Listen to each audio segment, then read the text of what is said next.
Hi and welcome to The Winning Factor. I'm Alan Aitken, and on this show each week we take a look at some upcoming races in Hong Kong and try to isolate an aspect of the race that we might look back on later as having been the key to finding the winner. Well, Sunday racing at Sha Tin, and the first race we're going to take a look at is race 6, and the winning factor here, the tempo. Now, I don't think we have too many legitimate chances of winning this race, and Joe Moreira's ride, Sky Show, really sticks out. Although there will be each way arguments made for horses like Sha Tin with the Claim, Chad Schofield's mount, Utopia Life, and perhaps even Sha Tin's mount, California Argent, who is a Hong Kong maiden but is racing well. And since this is the final meeting of the season that has dirt racing, I thought we'd take a little detour down the dirt path and have a look at some facts and figures surrounding the jockeys on this surface.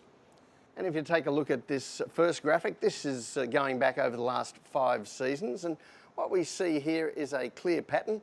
The top 4 dirt jockeys have been Joe Moreira, Zach Purton, Sha Tin and Chad Schofield, and I've ranked them here by strike rate.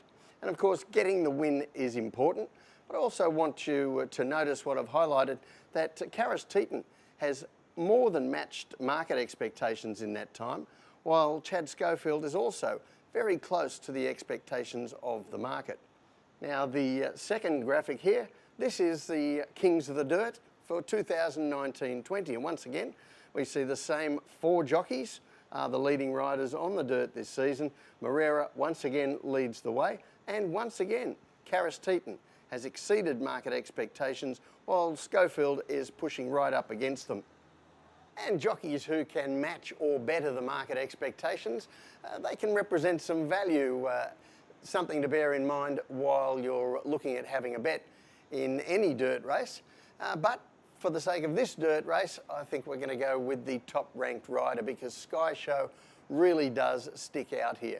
He's a late-season Southern Hemisphere 3-year-old, and at this part of the year, they do win more than their share. They're getting close to being 4-year-olds and more mature, and the allowances that they get by being 3-year-olds down in the weights do leave them in good stead. And we're going to have a look at Sky Show's latest 2 runs, and I want to compare something in them. First of all, we go back to his win at Happy Valley, and here he is in the green and yellow colours. This is race 616, and you see on the heat map average tempos here for the first 2 sections, and Zach Purton rode him here. He was able to get up on the speed and dominate the race and then sprint quickly down the straight at the finish.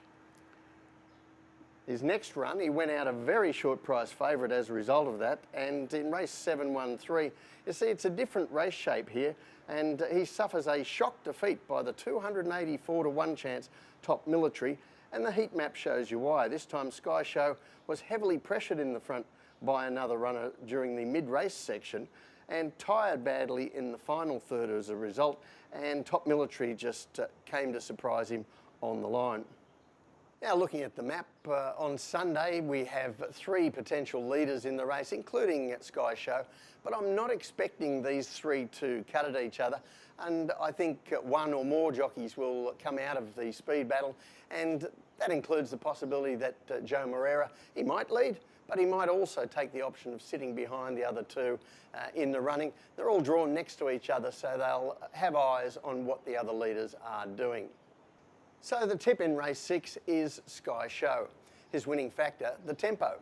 As we saw in his defeat at Happy Valley, he had to redline through the middle of the race. I'm not expecting that here. I think he'll get a kinder early and mid-race tempo, and that'll enable him to show that strength at the finish that we saw in his Happy Valley win. The other race we're going to take a look at is race 7, and our winning factor here, the map. Now, I think there are a few horses that will be given chances in this race. Hang's Decision is a last start winner at the course and distance. The Consistent Power King will have his fans, although he's still a maiden and coming off an injury break. Noble Desire has the apprentice claim for Jerry Chow, and he's run some good races lately.